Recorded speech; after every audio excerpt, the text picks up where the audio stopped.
IIT JEE mains और JEE advanced mathematics subject की आपको तैयारी करवाई जा रही है सिंगेज बुक के थ्रू। इसमें हम आपको एक कॉम्प्रहेंसिव तैयारी करवा रहे हैं क्योंकि आपका जो पूरा 11th-12th मैथमेटिक्स का सिलेबस है, जिसे मेजरली 5 सेक्शंस में डिवाइड किया जाता है: coordinate geometry, calculus, vectors in 3D, algebra और ट्रिग्नोमेट्री। हम इन पांचों सेक्शंस को, इन जो 5 किताबों में इन्होंने बाइफरकेट किया है, इनके थ्रू प्रॉपरली स्टडी करते हैं।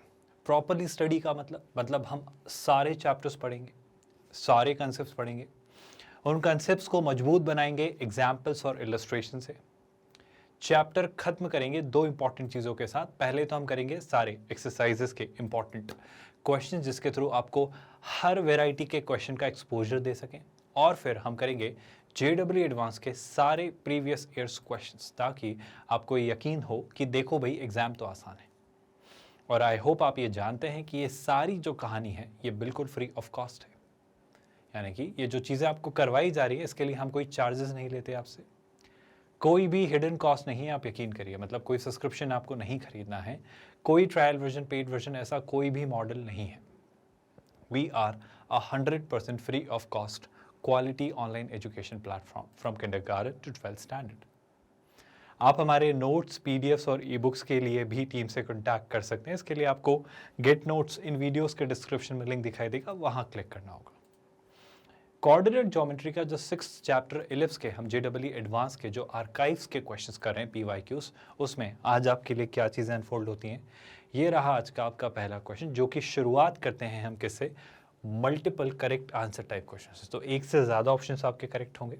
और यहाँ पर ये जेईई एडवांस का 2009 का प्रीवियस ईयर्स क्वेश्चंस में से आपसे पूछा गया एक सवाल है। पढ़ लेते हैं पहले क्या लिख रहा है वो। एक ट्रायंगल है ABC जिसका बेस फिक्स्ड है BC। ठीक है, तो सर एक ट्रायंगल है ABC जिसका बेस उसने किया फिक्स्ड। बहुत बढ़िया। तो क्या बोलना चाह रहे हो, ये जो बेस है ये BC हुआ फिक्स्ड है ना, और ये ट्रायंगल है ABC। तो क्या sir, the vertex A moves in such a way, A जो आपकी वर्टेक्स है वो इस तरीके से मूव करती है। तो ए आपकी फ्लेक्सिबल वर्टेक्स है ना, ये मूव कर रही है, पर ये एक कंडीशन को इंश्योर करते हुए मूव कर रही है, और वो कंडीशन है cos b plus cos c is equal to 4 sin square a/2। इस बारे में जरा बात करते हैं, सुनिएगा ध्यान से। वो कह रहा है cos b plus cos c is equal to 4 times sin square a/2। I hope यही लिखा है उसने, cos b plus cos c is equal to 4 times sin square b/2 या a/2, I am really sorry, it is clearly a/2। अब सुनिएगा ध्यान से, क्या आप cos b plus cos c का फॉर्मूला जानते हैं? अगर नहीं तो हम ट्रिगो में पढ़ेंगे, अभी से ध्यान से सुनिएगा। आप cos c plus cos d ऐसे कुछ फॉर्मूलेस पढ़ेंगे। मतलब हम पढ़ेंगे sin a plus sin b, हम पढ़ेंगे sin a minus sin b, फिर हम पढ़ेंगे cos c plus cos d, और इसी तरीके से हम cos c minus cos d भी पढ़ेंगे। तो अगर मैं आपसे cos c plus cos d, जो अभी b और c फॉर्म में लिखे हैं, उसकी अगर मैं बात करूँ तो वो होता है 2 cos, यहाँ पे b और c लिखा हो इसलिए मैं इसी कॉन्टेक्स्ट में बात कर रहा हूँ, b plus c divided by 2 times cos b minus c divided by 2। Sir ऐसा क्यों होता है, इस बारे में हम बात करेंगे ट्रिगो में। अभी थोड़ा सा पेशेंस रखिए। राइट हैंड साइड पर अगर मैं देखूं तो ये लिखा हुआ है 4 टाइम्स साइन स्क्वायर a/2। ठीक है, ये जो है एक बात बताएं आप मुझे, एक छोटी सी बात का आप जवाब दें। सर ये जो लिखा हुआ है ज़रा गौर से देखो, यहाँ पर अगर मैं आपसे पूछूं A, B और C, कैन आई से angle A plus angle B plus angle C आपका 180 डिग्री होता है? बिल्कुल होता है। कोई बात से आपत्ति है तो बोलो। सर B प्लस C को यहीं रखते हैं, और अगर A को उधर ले जाएं तो क्या मैं उसे ऐसा लिख सकता हूँ? हाँ लिख सकते हैं। अगर दोनों तरफ 2 से डिवाइड कर दूं तो क्या मैं ऐसा लिख सकता हूँ, b plus C divided by 2 is equal to π/2 minus a/2। हाँ मतलब कर क्यों रहे हो सर, समझ नहीं आ रहा है कुछ। थोड़ा सा एक छोटा सा काम और करते हैं, दोनों तरफ कॉस लेते हैं। तो शैला इसे लेफ्ट हैंड साइड क्या हो जाएगा सर, लेफ्ट हैंड साइड होगा cos b plus C divided by 2 is equal to cos π/2 minus a/2। cos 90 degree minus theta होता है सर साइन थीटा। तो शैला इसे, इसको मैं लिख सकता हूँ साइन a/2। समझ आ रहा है आपको? ये जो बात है ना, ये हम सोल्यूशन ऑफ ट्रायंगल्स, एक चैप्टर आएगा आपका प्रॉपर्टीज ऑफ ट्रायंगल्स, वहां पढ़ेंगे, है ना। तो बहुत डिटेल में हम पढ़ेंगे। अभी आप बस ये समझिए कि cos b प्लस c/2 जो आपका लिखा हुआ है, cos b प्लस c/2 जो आपका लिखा हुआ है, उसे मैं रिप्लेस कर रहा हूँ sin a/2 से, if you are okay with that, है ना। while what I do is this 2 cancels this 4 and puts a 2 over here. बिल्कुल सही बात है. And this cos b plus c by 2 gets replaced by what? Sin a by 2, if you don't have any confusions with that. And what are we left with? Cos b minus c by 2 is equal to, one more thing you all must have been noticing that sir आपने एक बात क्यों नहीं ध्यान से देखी जो आपको नोटिस करनी चाहिए थी, वो ये that sin a by 2 cancels one of the sin a by 2 from the right hand side. Now what am I having now? Cos b minus c by 2 on the left hand side. So left hand side पर जो है आपके पास वो क्या है? Cos b minus c by 2. I hope यही है cos b minus c by 2, right. और राइट हैंड साइड पर है 2 sin a by 2. Right hand side पर है हमारे पास 2 sin a by 2. सर अब इससे क्या कंक्लूड करोगे, यहाँ से कहाँ जाओगे? अब एक छोटा सा काम आप करो, दोनों तरफ एक स्पेसिफिक वैल्यू मैं आपको बताता हूँ जिससे आप मल्टीप्लाई करो. ये स्पेसिफिक वैल्यू क्या होगी? सर अगर मैं सोचूं sin a by 2 अगर मुझे दिख रहा है और अगर दोनों तरफ मुझे cos a by 2 दिख जाता, आई रिपीट माई स्टेटमेंट, अगर दोनों तरफ मुझे cos a by 2 दिख जाता, सर cos a by 2 दिख जाता मतलब क्या? अभी जो हमने कैंसिल किया वो किया sin a by 2. अगर मुझे दोनों तरफ cos a by 2 दिख जाता तो क्या? गौर से देखो, अगर इस तरफ cos a by 2 दिखता तो वो कैसे दिखता? आप ऐसे लिख देते हैं, लेकिन सर अपने घर का राज तो है नहीं जो अपन कुछ भी कर लेंगे. तो हम अगर cos a by 2 right hand side पर पाते हैं तो हमें लेफ्ट हैंड साइड पर भी क्या रखना पड़ेगा? cos a by 2. अब cos a by 2 पे ज़रा एक अच्छा डिस्कशन मैं आपसे करना चाहूँगा. ज़रा फिर से आओ इस बात पर जो हमने यहाँ डिस्कशन किया है. गौर से देखो, ज़रा ध्यान से देखना और ध्यान से समझना. ये जो एक्सप्रेशन है इसमें दोनों तरफ अगर मैं साइन ले लेता, अगर ये जो एक्सप्रेशन लिखा हुआ है इसमें अगर मैं दोनों तरफ साइन ले लेता तो ये क्या होता था? सर ये आपका होता sine b plus C by 2, है ना. और यहाँ पे जब इसे यहाँ शिफ्ट करते तो ये क्या हो जाता भाई? ये हो जाता sine pi by 2 minus a by 2. हमने क्या लिया है भाई? हमने साइन लिया है ना. ठीक है, हमने साइन ले लिया है. तो क्या आप देख पा रहे हो हम कहाँ जा रहे हैं? अगर मैं आपसे एक छोटी सी बात पूछूं, इससे मत छेड़ो, इससे देखो. साइन 90 माइनस थीटा कितना होता है? Cos theta. तो क्या आप इसे लिख सकते हो sine pi by 2 minus a by 2 को कॉस a बाई 2. मैं बस आपसे अब इन दोनों को देखने को कह रहा हूँ, मैं बस आपसे इन दोनों को देखने को कह रहा हूँ. तो शैलाई से कि सर आप कह सकते हो cos a by 2 can be replaced by sine b plus c by 2, है ना. तो इधर लेफ्ट हैंड साइड पर यहाँ मैं लिख रहा हूँ sine b plus C by 2. यहाँ ऑलरेडी क्या लिखा हुआ है? यहाँ लिखा हुआ है cos b minus C by 2. अच्छा, इस तरफ ज़रा गौर से देखो कि आपको कोई सिंपल सी बात नज़र आ रही है. क्या आपने ट्रिगो में फॉर्मूला नहीं पढ़ा है 2 sine theta cos theta? Sir ऐसा तो कोई फार्मूला पढ़ा है, ऐसा तो बड़ा बेसिक सा हमने एक स्टैंडर्ड सा फार्मूला पढ़ा है, अगर आपको याद आ गया हो तो. सर ये तो क्या हो गया आपका 2 sine a by 2 cos a by 2. तो क्या हो गया सर? ये हो गया आपका साइन a. इस बात से तो कोई परेशानी नहीं है. इसका मैं कुछ कर सकता हूँ क्या? ये कुछ आपका पढ़ा हुआ सा नहीं लग रहा है? फिर से वही बात आप याद करो, अगर आपने ट्रिगो के थोड़े से भी बेसिक्स आप जानते हो तो sine a plus B by 2 dot cos a minus B by 2, अगर आपने पढ़ा है तो ये sine a plus sine b का फॉर्मूला होता है. मैं आपको फिर से ये बात याद दिलाता हूँ, सोच के देखो. लेकिन इसमें प्रॉब्लम यह है कि सर यहाँ पे 2 होता तो बहुत खुशी होती मुझे, तो मैं एक 2 यहाँ पे लगा देता हूँ, एक 2 यहाँ पे लगा देता हूँ. आप याद करो, आपने पढ़ा होगा ये फॉर्मूला या पढ़ेंगे बेसिकली हम. अगर मैं आपको पूछूं sine b plus sine c, वो होता है 2 sine b plus C by 2 into cos C b minus C by 2. इसी बात को मैं क्या लिखूंगा? मैं इसे लिखूंगा sine b plus sine c is equal to what? Is equal to 2 times sine है. तो जो क्वेश्चन शायद हमें इलिप्स में दिखाई दे रहा है वो टेक्निकली इलिप्स का क्वेश्चन नहीं है, वो बेसिकली ट्रिगो का क्वेश्चन है. अभी कौन सी ट्रिगो लग रही है सर? इसमें सोल्यूशन ऑफ ट्रायंगल्स का कंसेप्ट लग रहा है. अगर मैं आपसे बात करूं, अगर मैं आपको एक रूल पढ़ाना चाहूं तो ये रूल हम वैसे तो पढ़ेंगे कब? जब हम एसओटी सोल्यूशन ऑफ ट्रायंगल्स और प्रॉपर्टीज ऑफ ट्रायंगल्स पढ़ेंगे. बट चूंकि इसकी अभी ज़रूरत पड़ रही है तो हम बात कर रहे हैं कि आपके किसी ट्रायंगल की साइड्स का और उनके करस्पॉन्डिंग रेशोज़ के साइन रेशो का अगर आप रेशो लें, जैसे b अपॉन साइन b लें, है ना, और अगर आप उस साइड के length c upon sine c लें, तो ये रेशो हमेशा फिक्स्ड होता है. जैसे फिलहाल अभी मैं से मान लेता हूँ लैम्डा, जैसे फिलहाल अभी मैं क्या मान लेता हूँ? लैम्डा. ये रेशो हमेशा फिक्स्ड होता है. This is the sine rule. याद रहेगा, ये काफ़ी काम का रूल है, कई बार काम आएगा, इसे याद रखिएगा. तो साइन रूल से हम क्या करें सर? आप कुछ मत करिए, आप बस बात सुनते जाइए. बात यह है जनाब कि साइन b को क्या मैं स्मॉल b अपॉन लैम्डा से रिप्लेस कर सकता हूँ? तो मैं इससे रिप्लेस कर रहा हूँ small b upon lambda plus sine c को क्या मैं स्मॉल c अपॉन लैम्डा से रिप्लेस कर सकता हूँ, और साइन ए को क्या मैं small C upon small C क्यों लेंगे भाई, साइन ए को मैं स्मॉल ए अपॉन लैम्डा से रिप्लेस कर सकता हूँ क्या? आई होप आप करिए, हमें क्या दिक्कत है। Lambda lambda lambda gets cancelled, so finally what are you left with? Finally जो हमारे पास पार्ट बचता है वो क्या बचता है सर? वो बचता है b plus C is equal to 2a। क्या आपको कोई बात समझ आ रही है? b plus C is equal to 2a का क्या मतलब है? फिर से सुनिए और बहुत ध्यान से सुनिए। एक ट्राइंगल था, उस ट्राइंगल के 3 वर्टाइसेस थे a b और c, जिसका बेस BC फिक्स्ड था, जिसकी लेंथ क्या थी? A। Of course vertex A के अपोजिट है तो इसकी लेंथ होगी A। A एक वेरिएबल पॉइंट है जो मूव कर रहा है, वो इस तरीके से मूव कर रहा है कि A से B की जो लेंथ है वो है स्मॉल c, और A से C की जो लेंथ है वो है B। अब आप गौर से सुनिएगा इस बात को। सर इस पॉइंट की B और C से डिस्टेंसेस का सम, इस पॉइंट की B और C से डिस्टेंसेस का सम एक फिक्स्ड डिस्टेंस के डबल के इक्वल है। क्या आपको ये नहीं समझ आ रहा कि यही बात अगर मैं आपको एक एलिप्स में समझाऊं, यही बात अगर मैं आपको एलिप्स में समझाऊं तो सर एलिप्स पर लाई करने वाला कोई भी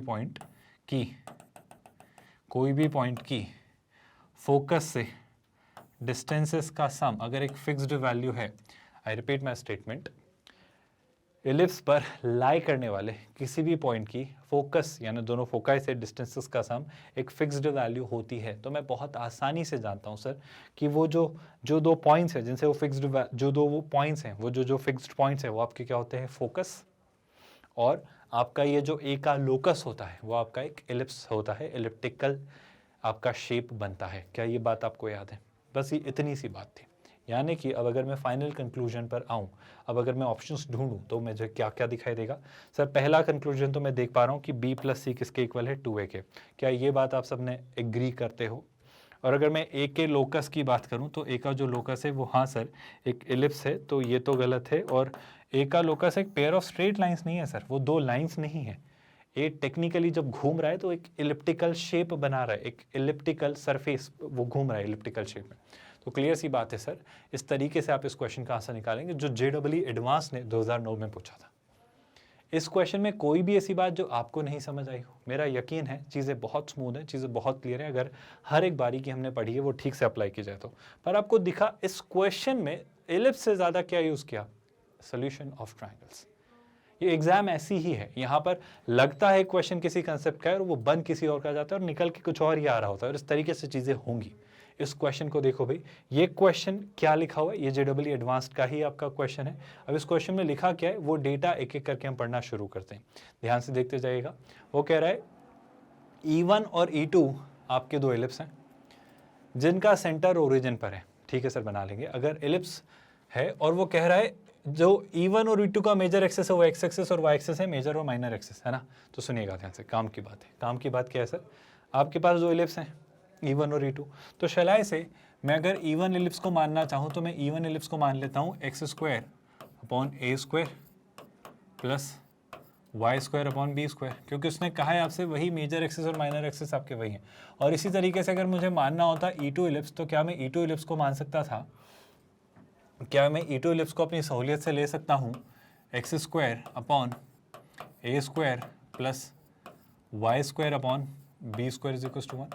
सर आप ऐसे क्यों ले रहे हो? क्योंकि आप सोचो ना, इनका सेंटर ओरिजिन है, इनके मेजर एक्सेस और माइनर एक्सेस वही एक्स एक्सेस और वाई एक्सेस हैं, तो ये वही स्टैंडर्ड एलिप्स है।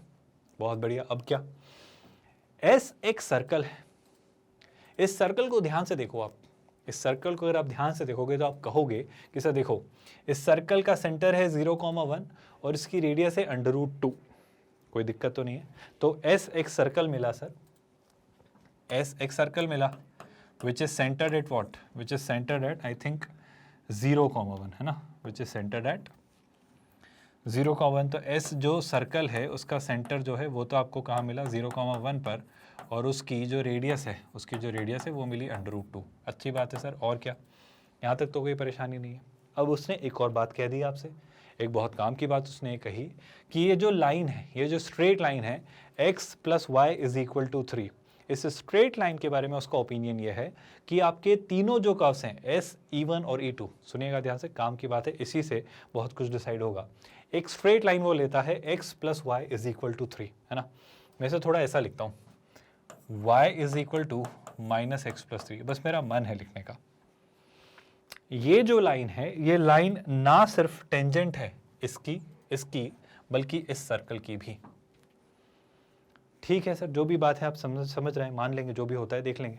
मुझे एक बात बताओ, मुझे एक सिंपल सी बात बताओ, क्या आप ये बात जानते हो कि सर अगर किसी इलिप्स की मैं अगर आपको लिखने को बोलूँ क्या टेंजेंट की इक्वेशन, तो वो क्या होती है, वो होती है y is equal to M X plus under root over A square M square plus B square. मतलब उसमें जो c होता है या उसका जो c स्क्वायर जो होता है वो कितना होता है, वो होता है A square M square plus B square. मतलब अगर मैं उसे सिंपल सी अपनी स्टैंडर्ड इक्वेशन से कंपेयर करता है एम एक्स प्लस सी से, तो उसका जो ये इंटरसेप्ट होता है वो ये होता है। ये बात आप समझ पा रहे हैं क्या? इस बात को थोड़ा यहाँ अप्लाई करते हैं। सर ये जो लाइन है जिसमें c कितना है, जिसमें c है आपका 3, है ना, जिसमें c है आपका 3, अगर मैं कहूँ कि ये लाइन इस इलिप्स की और इस इलिप्स की क्या है, टेंजेंट, तो इसकी स्लोप बता सकते हो क्या? सर इसकी स्लोप है -1, है ना। तो अगर ये इसकी टेंजेंट है तो सुनना, c स्क्वायर यानी क्या 9 will be equal to A square M square यानी 1 प्लस बी स्क्वायर। और इसी तरीके से ये जो लाइन है ये टेंजेंट है इस इलिप्स की भी, तो फिर वापस वही बात, c square will be equal to A square M square यानी capital A square plus B square. यानी सर एक कंक्लूजन तो ये निकल कर आया कि कुछ इस तरीके से हालात बन रहे होंगे। हम करेंगे इस बारे में बात, जहां जैसी जरूरत लगेगी यूज करेंगे। पर ये बात आप सभी को समझ आई क्या? ठीक है सर, आगे अब क्या? अब आप एक बात बताएं, अब आप एक बहुत ज़रूरी बात बताएं और सोच समझ कर बताएं कि आपको इस सर्कल का सेंटर क्या दिखाई दे रहा है। सर इस सर्कल का सेंटर है 0,1, ठीक है। इस सर्कल का सेंटर है 0,1 जिसकी ये टेंजेंट है, बिल्कुल है। एक बात बताओ सर, इस सर्कल पे भी तो ये टेंजेंट है, हाँ है।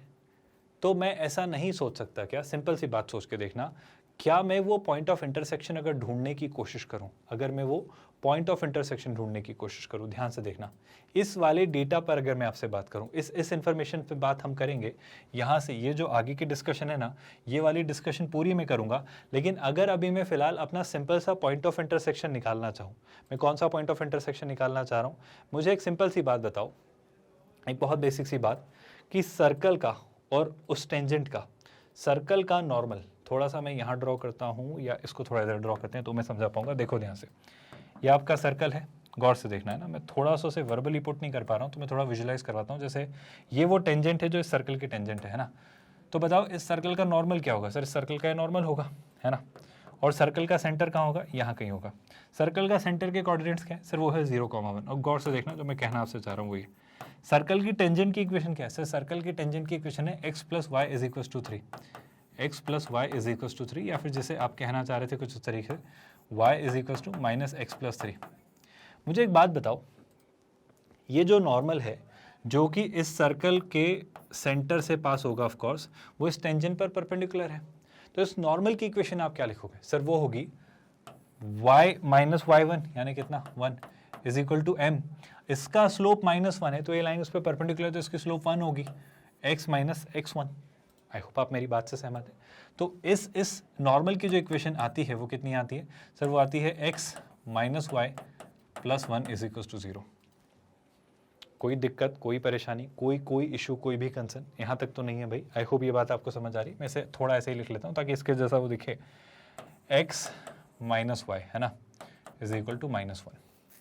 सुनिएगा, काम की बात है, इससे बहुत कुछ हम निकाल पाएंगे, बहुत दूर तक हम पहुंच जाएंगे।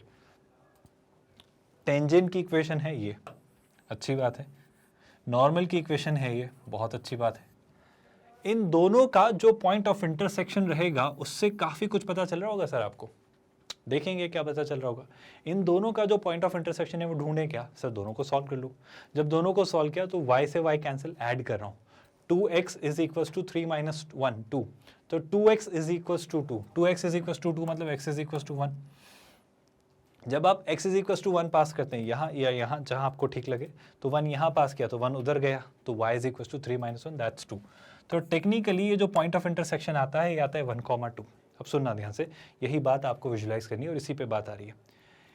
ये जो पॉइंट आ रहा है, सुनना, वो जो टेंजेंट है आपकी x + y = 3, वो आपके कर्व्स को, सर्कल को, है ना, मतलब आपके सर्कल E1 और E2 को PQR पे टच करती है। तो सर्कल को जहाँ टच किया ना, सर्कल को जहाँ टच किया उस पॉइंट के कोऑर्डिनेट्स है ये।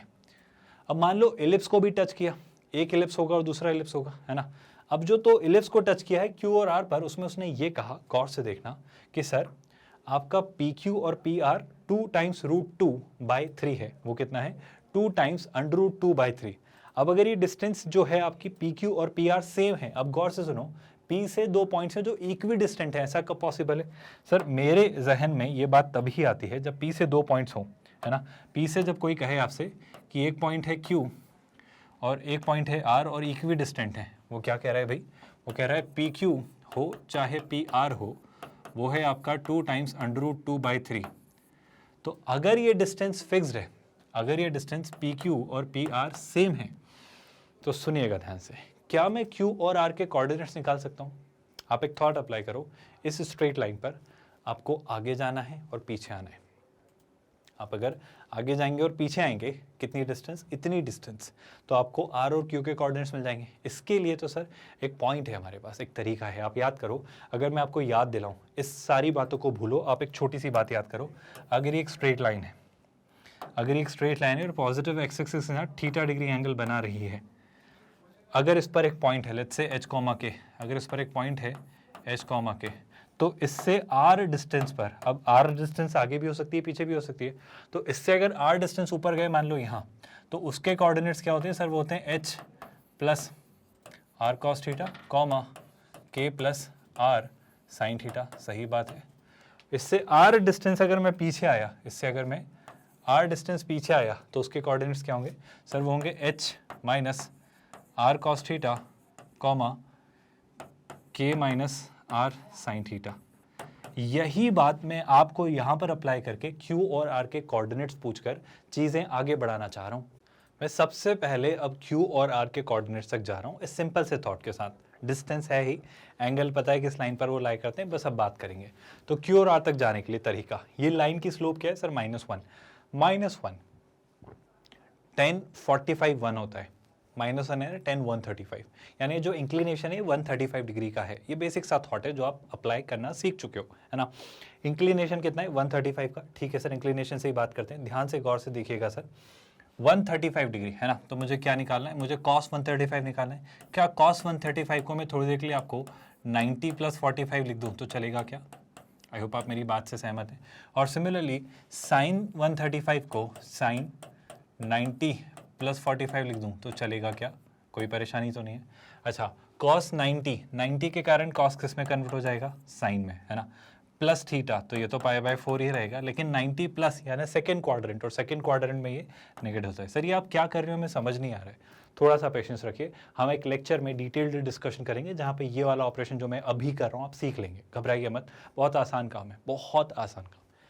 साइन 90 + थीटा, सर 90 के कारण साइन कन्वर्ट होगा कॉस में, यहाँ से देखिएगा, और 90 प्लस यानी सेकेंड क्वाड्रेंट, वहाँ पे पॉजिटिव रहता है।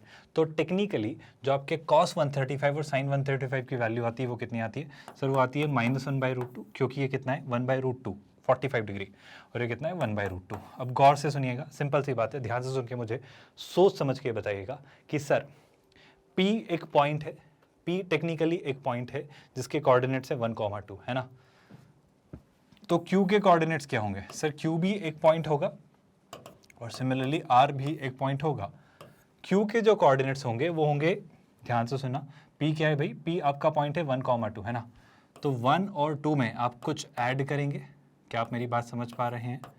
और 1 और 2 में आप कुछ सब्ट्रैक्ट करेंगे। अब क्या ऐड करेंगे ज़रा उस पर बात करते हैं। यहाँ पर हम क्या करेंगे? सब्ट्रैक्ट। हम सब्ट्रैक्ट करेंगे R cos theta R sin theta और R cos थीटा और R sin थीटा ऐड करेंगे। अब सुनिएगा ध्यान से, r क्या है सर? r आपकी वो डिस्टेंस है, जिस p पॉइंट से आप q और r तक जाने के लिए जो डिस्टेंस ट्रैवल कर रहे हो वो डिस्टेंस है। ध्यान से देखो डिस्टेंस क्या है, q और r तक जाने के लिए डिस्टेंस है 2√2/3, है ना। तो अगर मुझे ये 2√2/3 मिल रहा है तो ध्यान से देखो मैं cos थीटा कितना आ रहा था, -1/√2, -1/√2 से मल्टीप्लाई कर दे रहा हूँ, तो 2√2/3 यहाँ पर मैं कर दे रहा हूँ, चलेगा क्या? यहाँ से देखना, मैं निकालना चाह रहा हूँ r cos थीटा और r sin थीटा, मतलब -r sin थीटा और +r cos थीटा। r कितना है? r है 2√2/3, जितना मैं देख पा रहा हूँ, बिल्कुल सही बात है सर। r आपका है 2√2/3 और यहाँ भी r क्या लिख देंगे आप? 2√2/3। कोई परेशानी, कोई दिक्कत? सर देखो थोड़ा सा और इसको सिंप्लीफाई करना है, जो कि क्या देगा आपको, √2 से √2 कैंसिल, तो ये कितना देता है? ये आता है -2/3। √2 से √2 कैंसिल, तो आता है 2/3। तो टेक्निकली 1,2 में, टेक्निकली 1,2 में आप एक बार तो क्या करेंगे, ध्यान से देखिएगा, आप एक बार यहाँ पर -2/3 और +2/3 कर दीजिए, बिल्कुल कर दीजिए। तो -2/3 और +2/3 क्या? तो 1 - 2/3 और +2/3, और एक बार -2/3 और 2/3 सब्ट्रैक्ट कर दीजिए, तो -2/3 सब्ट्रैक्ट किया तो 2/3 हो गया, और 2/3 सब्ट्रैक्ट किया तो ये हो गया। क्या आप मेरी बात समझ पाए? बड़ा ही सिंपल सा ऑपरेशन किया, कोई बड़ी विशेष नई बात हमने नहीं की। इस वजह से मैं क्या ढूंढ पाया, मैं Q और R के कोऑर्डिनेट्स ढूंढ पा रहा हूँ। क्या ये बात आप सबको समझ आ रही? अच्छा Q क्या आ रहा है? Q क्या आ रहा है सर फाइनली? आई होप आप समझ पा रहे हो Q टेक्निकली क्या है। Q और R क्या है? एक P पॉइंट 1,2 से R cos थीटा और R sin थीटा डिस्टेंस, अगर आप ऊपर जाएं और नीचे जाएं तो इस तरीके से हम Q और R पॉइंट ढूंढ पाए। अब Q के कोऑर्डिनेट्स टेक्निकली क्या है? देखो 3 - 2 कितना? 1/3, है ना। 6 + 2 कितना? 8/3। कोई दिक्कत तो नहीं है इस बात से? आई होप आप ये बात समझ पाए। सिमिलरली अगर मैं R पॉइंट खोजूं, R पॉइंट ढूंढूं, तो वो क्या मिलेगा सर? 3 + 2 कितना? 5/3, और 6 - 2 कितना? 4/3। लेट मी जस्ट रीचेक, क्योंकि यही आपका फाइनल क्रक्स है जिससे आप फाइनली आंसर तक पहुंचेंगे। 3 - 2 1/3 और 6 + 2 8/3, है ना। 5/3 और 6 - 2 4/3। बहुत बढ़िया। तो Q और R आप किस तरीके से आ गए? अब क्या सुनना, उसने क्या कहा है, उसने आपसे कहा है कि जो आपके Q और R हैं, जो आपके Q और R हैं वो आपके किस किस पर, E1 और E2 पर लाए करते हैं। अब सुनना, Q किस पर लाए करता है? E1 पर। अब E1 क्या था सर? ये था आपका x² / a² + y² / b²। सुनिएगा ध्यान से, x² / a², मैं x² की वैल्यू रिप्लेस कर रहा हूँ, y² की भी वैल्यू रिप्लेस कर रहा हूँ। अच्छा b² को क्या मैं लिख सकता हूँ? 9 - a², बिल्कुल लिख सकते हो सर। तो b² को रिप्लेस किया 9 - a² से, is equal to what? Is equal to 1। कोई दिक्कत तो नहीं है? अच्छा x² और y², सर x और y क्या है सर? x और y टेक्निकली आपके हैं 1/3 और 8/3, क्योंकि यही Q पॉइंट आपका E1 इलिप्स पर लाई करता है। तो 1/3 और 8/3 का स्क्वायर, है ना। तो 1/3 और 8/3 का स्क्वायर किया तो कितना आ जाएगा? 1/9, और 8/3 का स्क्वायर कितना आ जाएगा? 64/9। बहुत कंफ्यूजिंग तो नहीं है सारी बातें? कोई कंफ्यूजन, कोई डाउट? तो हम यहाँ से निकालेंगे पहले a² की वैल्यू। कोई दिक्कत तो नहीं है? चलो सर निकालते हैं।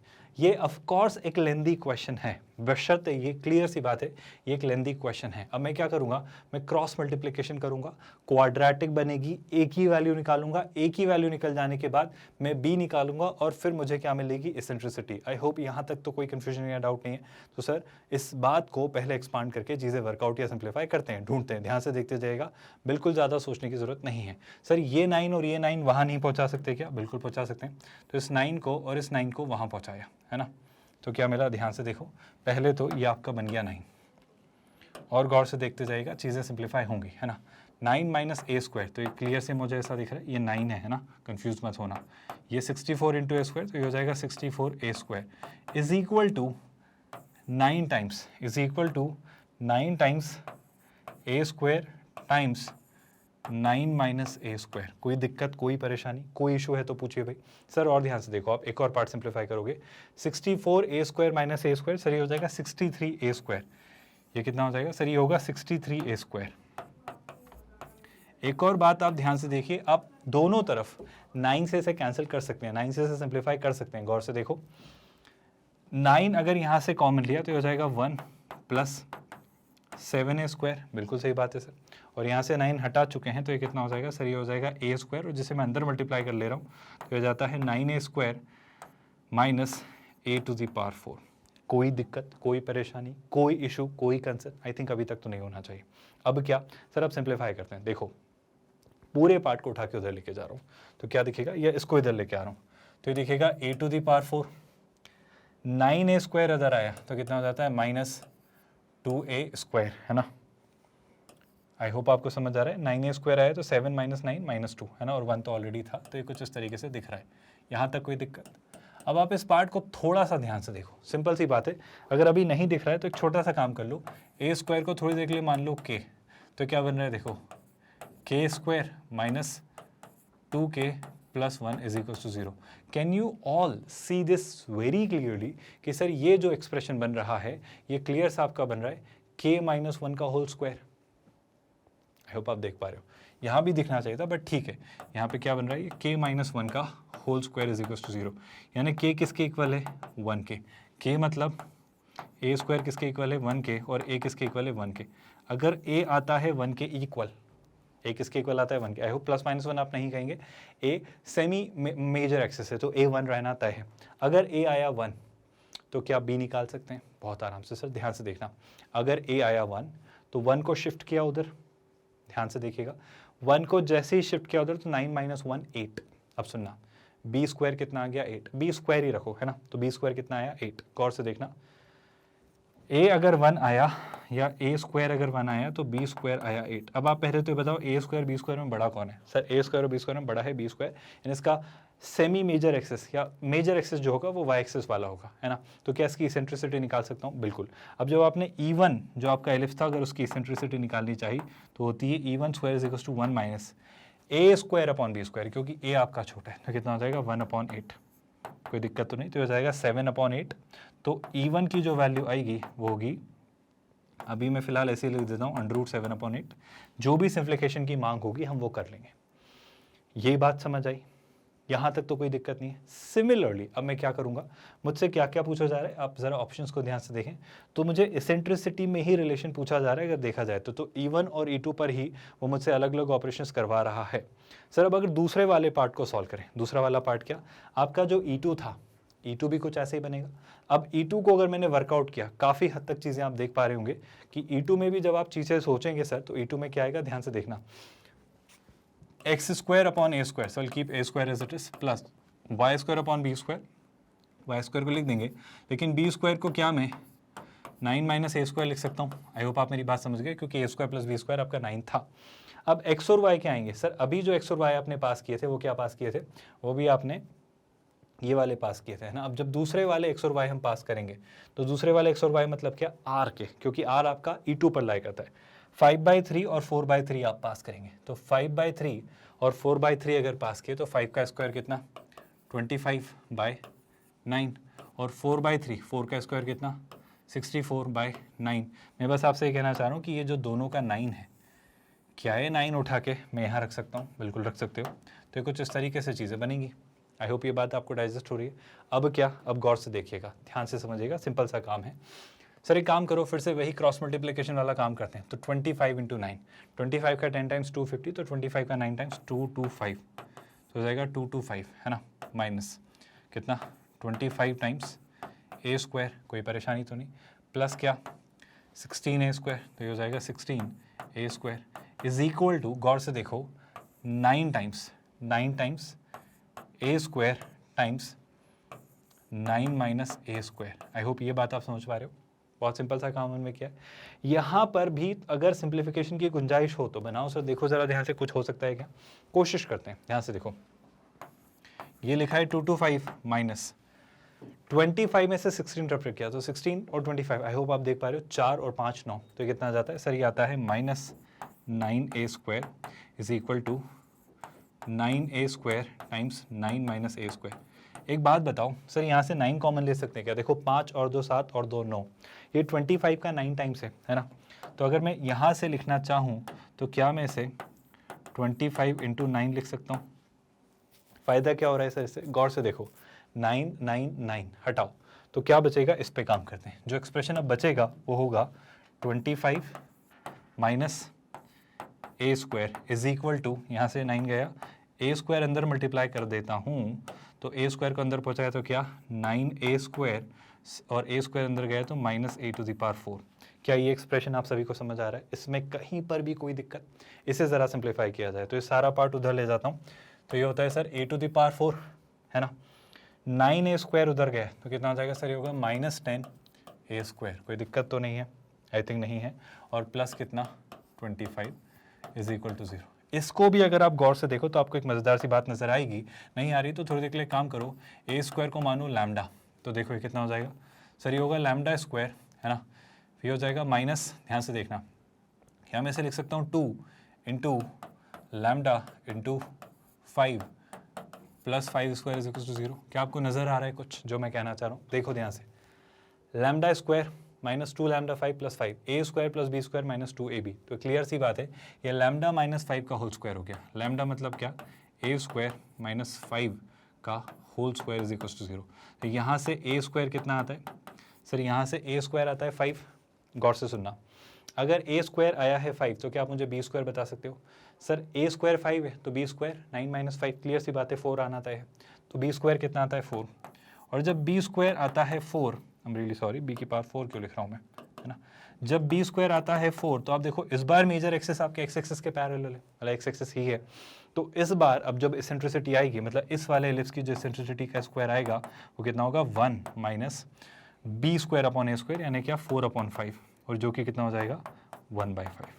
तो मैं E2 और E1 में ही डील कर रहा हूँ। तो E2 का स्क्वायर आया है 1/5 और E1 का स्क्वायर आया है 7/8।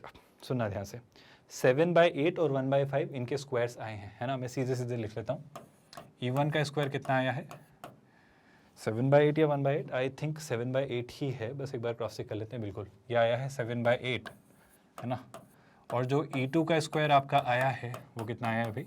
1/5। बस इसे और एक बार वेरीफाई कर लेते हैं। E2 का स्क्वायर कितना है? 1/5। अब निकालिए आप वैल्यू और देखते जाइए आपके कौन कौन से ऑप्शंस मैच होते हैं। बहुत आराम से एक एक करके ट्राई करते हैं और सारे ऑप्शंस ट्राई कर लेते हैं फटाफट। पहला ऑप्शन ट्राई किया, E1 square plus E2 square 43/40 आता है, यानी ध्यान से देखो 7/8 का स्क्वायर और 1/5 का स्क्वायर, है ना। आई थिंक सर यही तो लिखा हुआ है, मतलब E1 स्क्वायर और E2 स्क्वायर ही लिखा है, तो स्क्वायर करने की जरूरत नहीं है।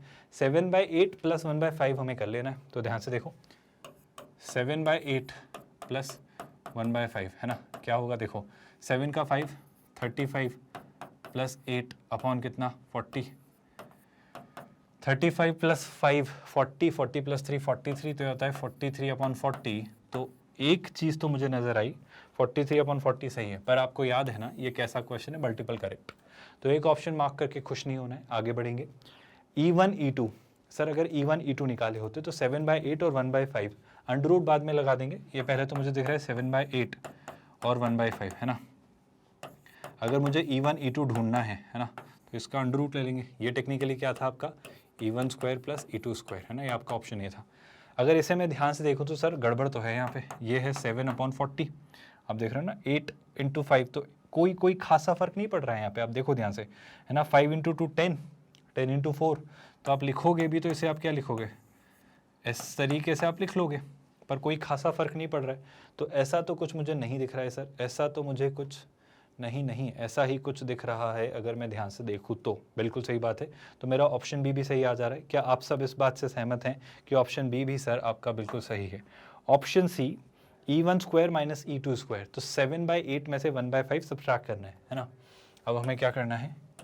E1 square minus E2 square, जो भी है उसका मॉड ले ले रहे हैं, क्योंकि उसको नहीं पता आपने E1 E2 किस तरीके से लिए। तो डिफरेंस की हम बात करें तो 7/8 और 1/5 का डिफरेंस हम लेते हैं, मॉड हम बाद में लगा देंगे। ध्यान से देखते जाइएगा क्या वो कहना चाह रहे हैं, गौर से देखिए। 35 माइनस 8, है ना, अपॉन कितना 40। अब 35 में से अगर आपने 8 सब्ट्रैक्ट किया, 35 माइनस 5 30, 30 में से 3 सब्ट्रैक्ट किया तो कितना 27, तो ये आता है 27/40। क्या ये मुझे 27/40 दिया है? सर नहीं, 27/40 में कोई सिंप्लीफिकेशन का भी स्कोप नहीं है, तो सर ये तो गलत है। 5/8 तो आपका आंसर नहीं है। और E1 E2 आई थिंक ये तो दोनों ऑप्शन सेम ही है, तो अगर बी आया तो डी हट गया। तो इस तरीके से इस क्वेश्चन के आप दो ऑप्शंस 1 और 2 मार्क करेंगे। आई टोटली अंडरस्टैंड ये क्वेश्चन लेंदी है, this is one of those questions which should be avoided in the examination. ये आप कर सकते हैं, आपको सारी बातें पता हैं, पर ये उस कैटेगरी का क्वेश्चन है जो आप एग्जाम में अवॉइड ही करें तो अच्छा है। क्यों अवॉइड करें? क्योंकि ये कर सकते हो आप, करना जानते हो, लेकिन करना नहीं चाहिए क्योंकि आपका टाइम कंज्यूम करेगा। This is going to be the one of the time wasters basically. ये आपका वक्त ज़ाया करेगा, वक्त बर्बाद करेगा, ये वक्त आपका बचाएगा नहीं, आपको मार्क्स उतने ही दिलाएगा। स्ट्रैटेजी सेम है ना, कि आप चाहे एक बड़ा क्वेश्चन कर लें या छोटा, जब मार्क्स सेम है, अगर इसके मार्क्स अच्छे हो तो बेशक आप करना, खुशी खुशी करना। अगर अच्छे मार्क्स मिल रहे हो तो क्लियर सी बात है उसके पीछे कोई रीज़न होगा, ऐसा हो तो करो। पर मेरे ख्याल से क्वेश्चन बहुत टफ नहीं था वो, अगर आप फटाफट कर पाते हो तो आसानी से हो जाएगा। यहाँ मैं करते हुए समझा भी रहा हूँ तो टाइम थोड़ा ज़्यादा लग जाता है, पर अगर आप सिर्फ कर रहे हो तो शायद आप जल्दी कर लेंगे, है ना। आई होप आप जानते हैं हम IIT JEE मेंस और JEE एडवांस्ड मैथमेटिक्स की आपको तैयारी करवा रहे हैं। सिंगेज बुक के थ्रू ये करवाई जा रही है, जो पूरा 11th-12th मैथमेटिक्स का आपका सिलेबस है, जो 5 मेजर चंक्स में डिवाइड होता है। Coordinate geometry, calculus, vectors in 3D, algebra और ट्रिग्नोमेट्री। इन्हें हम इन 5 किताबों के थ्रू बहुत डिटेल्ड मैनर में करते हैं। हम हर एक चैप्टर के हर एक कंसेप्ट को पढ़ते हैं, उनके इलस्ट्रेशंस और एग्जाम्पल से उन्हें कंसोलिडेट करते हैं और चैप्टर को हम बाइंड अप करते हैं JEE एडवांस के PYQs के साथ, बशर्ते हम एक्सरसाइजेस के थ्रू वैरायटी ऑफ क्वेश्चंस का एक्सपोजर भी लेते हैं। ये सारी कहानी फ्री ऑफ कॉस्ट होती है, कोई सब्सक्रिप्शन खरीदने को तो हम कहते नहीं हैं आपसे। और आप हमारे नोट्स, PDFs और ई-बुक्स के लिए भी टीम से कॉन्टैक्ट कर सकते हैं। उसके लिए आपको डिस्क्रिप्शन में लिंक दिखाई देगा, गेट नोट्स। हम किंडरगार्टन से 12th स्टैंडर्ड तक free of cost quality online education देते हैं। प्लेलिस्ट का लिंक भी आपको डिस्क्रिप्शन में दिखाई देगा, फुल प्लेलिस्ट लिंक सिंगेज mathematics for IIT JEE mains and advanced. Notes बनाएं, रिवाइज करें, क्वेश्चंस प्रैक्टिस करें, ये काफ़ी है इस एग्जाम की तैयारी में। एक छोटी सी दरख्वास्त कि अगर कोई कंसर्न हो तो कमेंट में लिखो, और अगर आपको लगता है कि ये स्टूडेंट्स को और काफ़ी सारे स्टूडेंट्स को मदद कर सकता है कंटेंट, तो उनसे शेयर करिए। विद दैट मेरा मानना है आज के लिए इतना काफ़ी है। Let's call it a day here. ख्याल रखिए अपना। Thank you so much.